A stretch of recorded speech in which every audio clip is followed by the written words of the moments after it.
স্বাগত সবাইকে। শুরু করছি ডিবিসি নিউজের নিয়মিত আয়োজন মানচিত্র। সাথে আছে আমি রঞ্জন শুভ্র। প্রতিদিন বিকেল 4:30টায় আয়োজনে আমরা থাকি আপনাদের সাথে। চেষ্টা করি সারা দেশের নানা সংকট সম্ভাবনার কথা জানাবার, কথা বলে আঞ্চলিক থেকে জাতীয় পর্যায়ের সংশ্লিষ্ট কর্তৃপক্ষের সাথে তুলে ধরি মানুষের দুঃখ দুর্দশা, আশা নিরাশার কথা।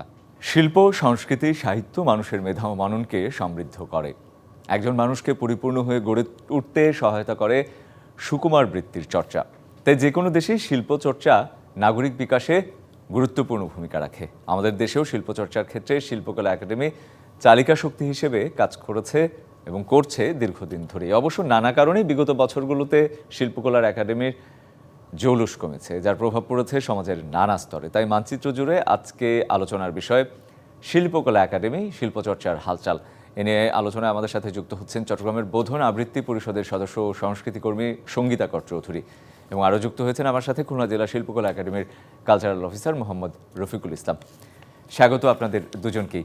আমি দুজনের কাছ থেকেই শুনবো। আমি যদি শুরুতে রফিকুল ইসলাম আপনার কাছে একটু জানতে চাই যে যেটি আমাদের আজকের বিষয়, হালচাল, শিল্পকলার অবস্থা যাই বলি না কেন, সেটি আসলে এই মুহূর্তে কেমন দেখছেন? মানে একদম আসলে আকাশ সংস্কৃতির যুগ, আমরা দেখেছি যে সামাজিক যোগাযোগ মাধ্যমের যুগ, শিল্প সংস্কৃতি চর্চার যে পরিস্থিতি, সেটি আসলে কিভাবে মূল্যায়ন করবেন?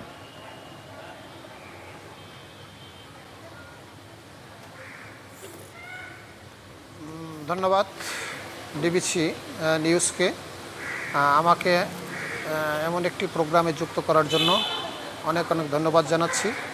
হ্যাঁ, বর্তমান প্রেক্ষাপটে আমরা শিল্প সংস্কৃতি নিয়ে যারা কাজ করি তারা আসলে সত্যিকার অর্থে স্বাধীনভাবে কাজ করতে পারতেছি। মানুষের সুপ্ত প্রতিভা যেটা ছিল আগে, সেটা আসলে বিকশিত হওয়ার পথটা আসলে খুব রুদ্ধ ছিল। এখন বর্তমান প্রেক্ষাপটে সেটা সেই রুদ্ধ পথটা নেই, কোনো প্রতিবন্ধকতা নেই।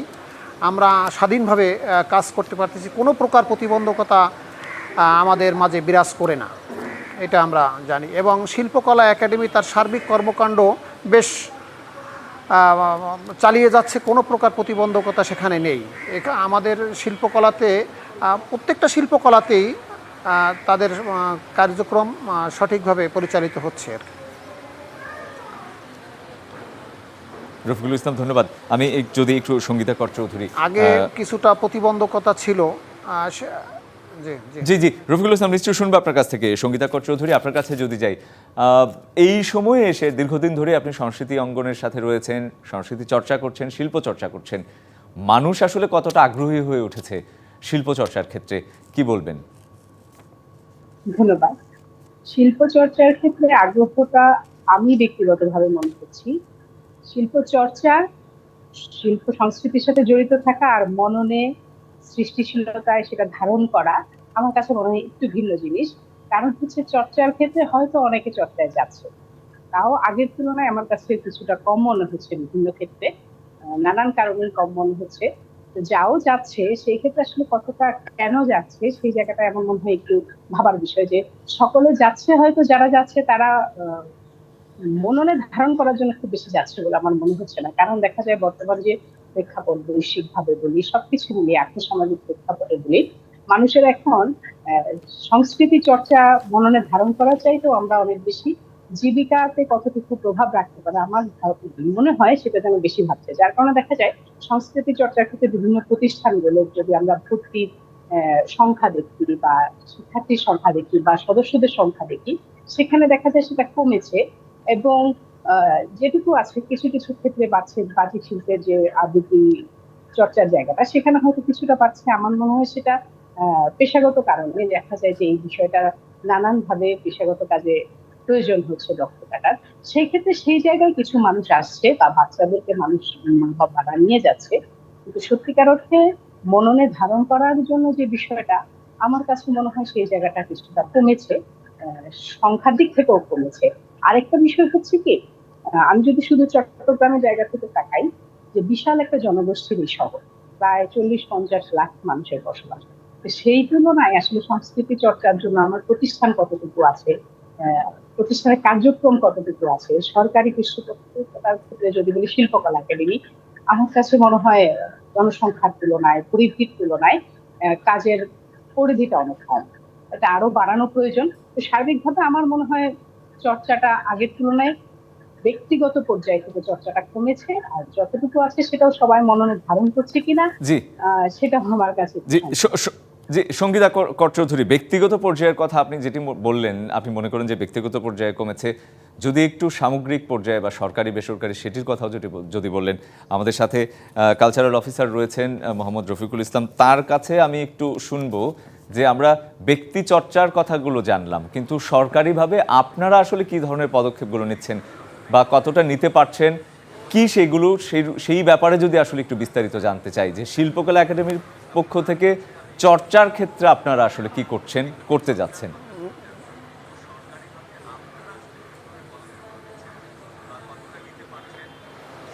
ধন্যবাদ। শিল্পকলা একাডেমি আমি একটু দ্বিমত ওনার সাথে পোষণ করছি। এজন্য ব্যক্তিগত ক্ষেত্রেও শিল্প চর্চার জায়গাটা আগের চেয়ে প্রসারিত হয়েছে। প্রাতিষ্ঠানিক পর্যায়েও আগে যতটা ছিল আমার কাছে মনে হয় তার চেয়ে আরও প্রসারিত হয়েছে। কারণ আগে সেরকম একটা পরিবেশ ছিল না।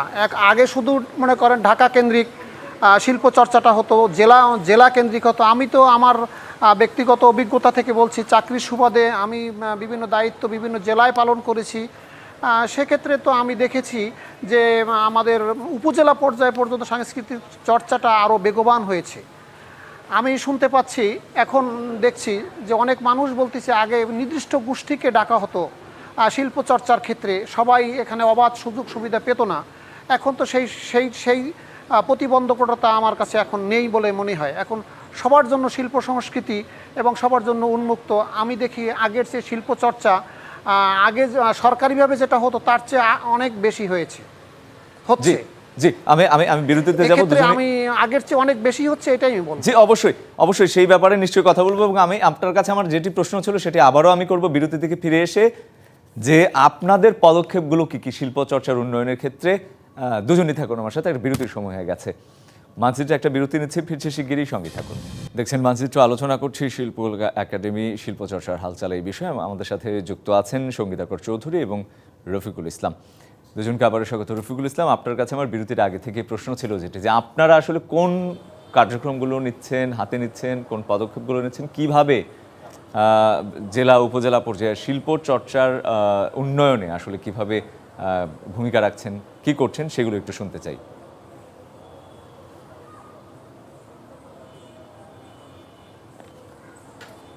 জি, ধন্যবাদ আপনাকে।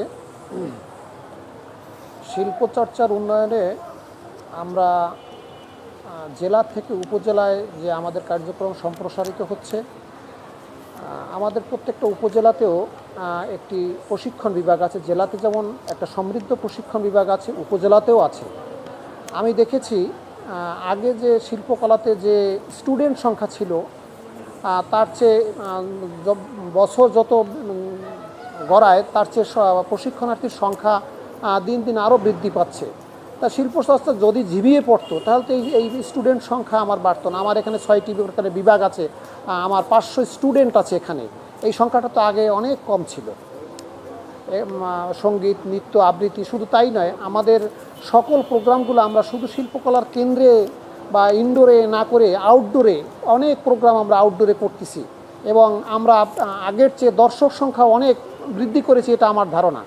আগে এত দর্শক আমরা সৃষ্টি করতে পারিনি।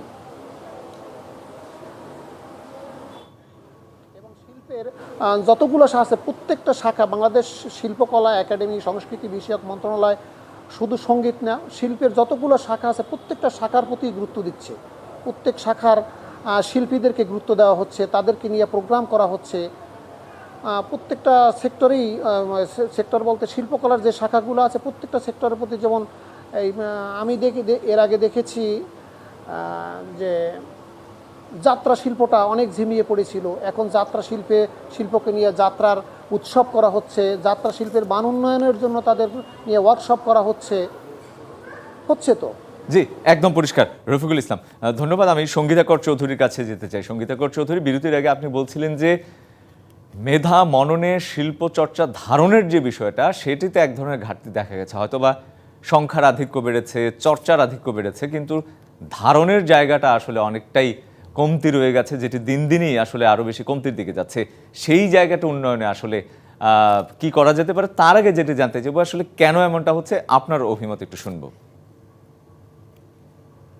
আমার যেটা মনে হয় সেটা, আমি শুধু আমাদের দেশের প্রেক্ষাপটে বলবো না, পুরো বিশ্বের দিকেও যদি তাকাই, যে আমাদের এখন আসলে মননশীলতা চাইতে জীবিকা নির্ভর চিন্তা ভাবনা বেশি। আমি অভিভাবকদের ক্ষেত্রেও বলছি যে বাচ্চারা তার ভবিষ্যৎ জীবনে কতটুকু সফলভাবে নিজেকে পরিচালিত করবে, সেই ভাবনাগুলা আমার ধারণায় একটু বেশি কাজ করে। ফলে দেখা যায় শিল্প সংস্কৃতি আসলে সেটা সঙ্গীত বলি, আবৃত্তি, নৃত্যকলা, নাটক, এই জায়গাগুলো আমাদের দেশে সেভাবে পেশাগত জায়গায় নেওয়ার মতো অবস্থান এখনো তৈরি হয়নি বলে আমার মনে হয়। যার কারণে দেখা যায় যে এই বিষয়গুলো চাইতে অন্য অন্য অনেক যে বিষয়গুলো এখন সৃষ্টি হচ্ছে বিভিন্ন বিষয়ের উপরে, বাচ্চাদের প্রশিক্ষণের ক্ষেত্রে বা আমার পেশাগত জীবনে কাজে লাগবে এই ধরনের বিষয়গুলো, যে সকল প্রতিষ্ঠান প্রশিক্ষণ দিয়ে থাকে, সে সকল দিকে ঝুঁকছে মানুষ একটু বেশি। সেটা হতে পারে এক ধরনের অর্থনৈতিক কারণে, হতে পারে পেশাগত কারণ।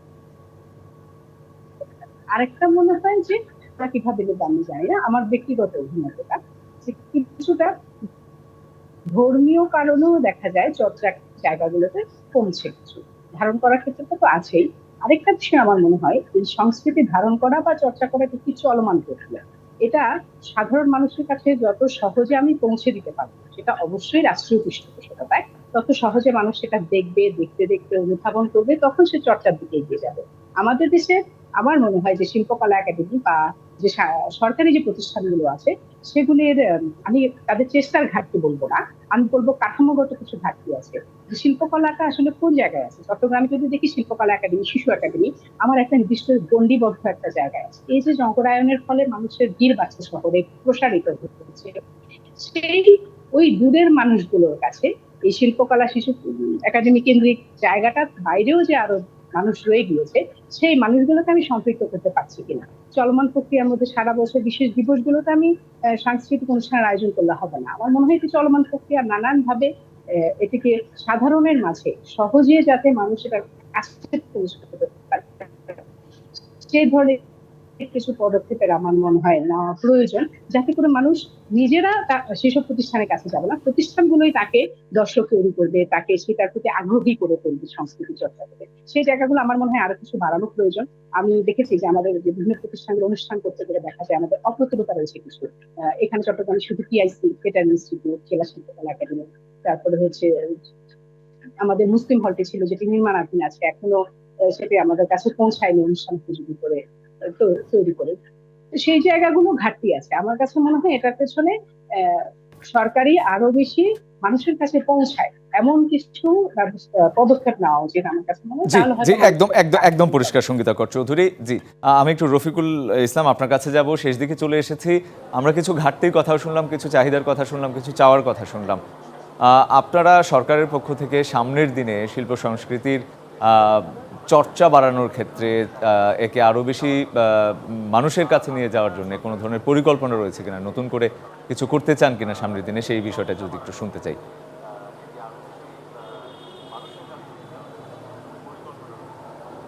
জি, ধন্যবাদ। হ্যাঁ, আসলে শিল্প সংস্কৃতিকে ঋদ্ধ করতে হলে, একদম রুট পর্যায়ে পৌঁছতে হলে একটা সময়েরও তো ব্যাপার। আমরা এখন থেকে ২০ বছর আগের কথা ভাবি কি ১০ বছর আগের কথা ভাবি, এখন যেটা যতটা মানুষের কাছে পৌঁছে গেছে রুট লেভেলে, হ্যাঁ, সেই গ্রাম পর্যায়ে, এইটা তো আসলে অনেক আগে ছিল না। এখন যেটা হয়েছে সরকারি পর্যায়েও, আমাদের উপজেলা পর্যায়ে আমরা শিল্পকলা, এরপরে ইউনিয়ন পর্যায়ে আমাদের শিল্পকলার কার্যক্রম প্রসারিত হবে। আমরা রুট লেভেলে, উনি যে কথাটি বললেন যে আসলে শিল্পকলা কেন্দ্রিক বা আশেপাশে গ্রাম পর্যায়ে ওরকম হচ্ছে না বা উপজেলা পর্যায়ে, এটাও সত্য, কিন্তু সবাইকে তো সম্পৃক্ত করা আসলে সেটাও সময়ের ব্যাপার। হ্যাঁ, সরকারের মহাপরিকল্পনা রয়েছে, হ্যাঁ, যাতে আমরা ৫৬,০০০ বর্গমাইলে শিল্প সংস্কৃতির আলো যাতে ছড়িয়ে যেতে পারি, এই জন্য কাজ করা হচ্ছে। আমাদের আপনি জানেন যে উপজেলা পর্যায়ে এখন পর্যন্ত সব উপজেলাতে আমরা স্থাপনাও করতে পারিনি, এটাও সরকারের পরিকল্পনা রয়েছে, প্রত্যেকটা উপজেলাতে একটি শিল্পকলা করা হবে। জি, অসংখ্য ধন্যবাদ রফিকুল ইসলাম এবং সঙ্গীতাকর চৌধুরী দুজনকে আজকে। জি, আমি বুঝতে পেরেছি, দুজনকে অসংখ্য ধন্যবাদ আজকে আমাদেরকে মানচিত্রে সময় দেওয়ার জন্য। এই ছিল আজকের মানচিত্রে। আগামীকাল অন্য কোনো বিষয়, অন্য কোনো এলাকার অতিথিদের নিয়ে হাজির হব।